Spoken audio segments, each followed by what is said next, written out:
one's own capacity. But if you say, Lord, I can't do this, Jesus, fix me. I can't fix it, fix me. Show me how to go about this situation. Show me how to, when we do good to people that are doing us wrong, the Bible says we heap coals of fire upon their head. You don't have to be nasty. You never have to be nasty. Now, you may have to get firm and you may have to put your foot down. You might have to say a few things you might not have thought you said. But you don't have to be bitter. You don't have to be angry. You don't have to be super hurt. Like I said, forgiveness will never make you a doormat. People might think so. There have been situations in court cases where in the trial the parents have said they forgive the killer. Is that really possible? Yes, it is. Is it something they do just wake up and think? No. Well, when you wrestle with things in your spirit and you talk to your creator about what you're going through, he can give you wisdom on how to release the thing that's felt over you that is caging you. Unforgiveness is a prison, and it only has room for one. And you don't get any visitors.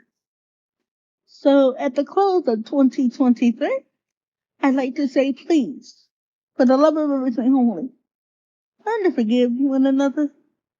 It doesn't change the fact that somebody hurt you. And I'm not saying forgive and go right back to the relationship the way it was. No. Sometimes you forgive and you separate. I have two friends. One I've known since I was 4.5. And I had to let it go. The other one I met when I was in college. And I had to let it go. Thing is, I trusted these women. Especially the one I met in kindergarten. We had been long time friends. But then I began to notice that I would extend more disability. I'd open up my home. I would be there for this person, and she would just ignore me until her life went down the toilet. As her life was being flushed down, then all of a sudden I get this phone call. Hi, how you doing? And the next thing is a whole hour and a half of her life and how it sucks, and you're giving her practical advice, but she didn't want to listen. Like, have you ever done that? Have you ever given somebody advice? Because they came to you, not unsolicited, but they solicited advice from you. You've given them the best advice you could possibly give, and they turn around and either they do nothing or they do the opposite. And they repeatedly do this. And by repeatedly, I'm not talking about once or twice, maybe once or twice a month, but throughout the years, I would say at that point it was over 20 years of friendship. And she just did that. Betrayed me, made me feel inferior. I was going through the loss of my grandfather, and she didn't care. She just talked about her first, losing her virginity her first time, and if I recommend that she might go to the emergency room. Weird stuff. And then the other friend was a pathological liar.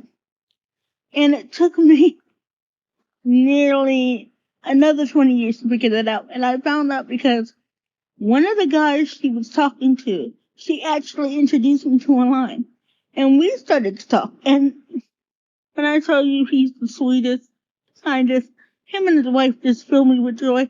And now they're a part of my internet family. The man is my son, and his wife is my daughter-in-law, and we're so happy.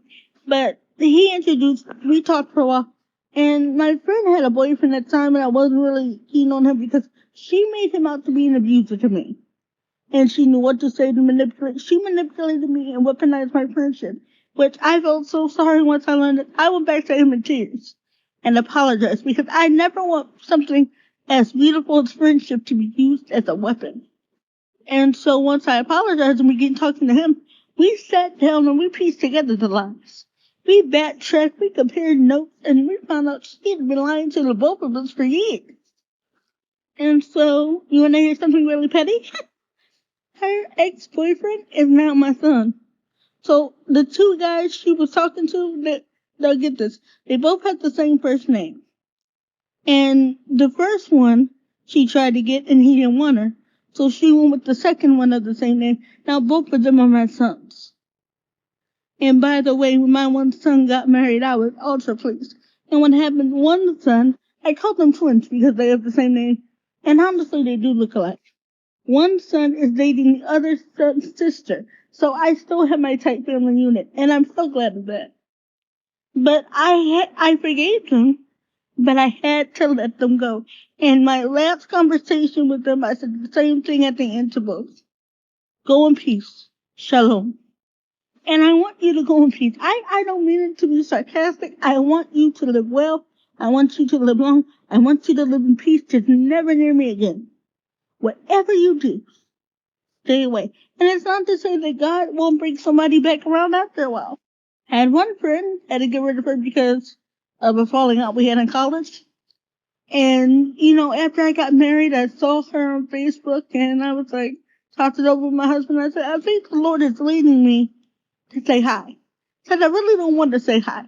But if I have really forgiven her, I need to be able to say hi. And I said hi because even before the fallout in college, I knew her fiance. We all hung out. She was a part of my campus family. Yes, I start families wherever I may be, okay? She was a part of my campus family. She was my daughter. And I got to talking to her and found out she has 2 wonderful children. But that forgiveness that I did without her even asking me to or knowing that it was needed enabled me to go back to her, say hi, and rekindle a friendship that is beautiful now. God can bring people back, but sometimes separation must be made. In fact, I would recommend that in extreme cases, separation has to be made, and reconciliation can only be considered after a considerable period of separation. Sometimes people want to separate and just jump back together. No, you need time. You need time to assess yourself. What was your part in the fallout? What was your part in the wrongdoing? You need to assess that. And then you need to assess how what you feel and who you are is going to come back to this, whatever this is, the situation.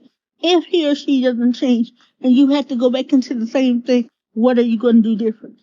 And sometimes the thing you need to do different is separate. Pull it apart. I know everybody's so big on unity. Blah, blah, blah, blah, unity. Jesus wasn't on unity. Jesus said, let the wheat and the tare go together. Only till the harvest. They will be separated at the harvest. Everything about the Lord always says right hand, right hand, right hand. So the left hand is the opposite. Like left side, the Beyonce song, to the left. By the way, really don't care for her, but whatever. My thing about that is, you can live with someone, you can be with someone, and you're not the way you should be, but you're making the effort to at least keep the peace. Scripture also says, 2 should be in bed, 1 should be taken, the other left. Sometimes separation has to occur. You can't always have it both ways. You can't have your cake and eat it. Sometimes you need to decide. Do I want peace? And peace meaning the separation will bring peace. Or do I want to keep existing in the cycle of chaos and crying out for help but won't take it?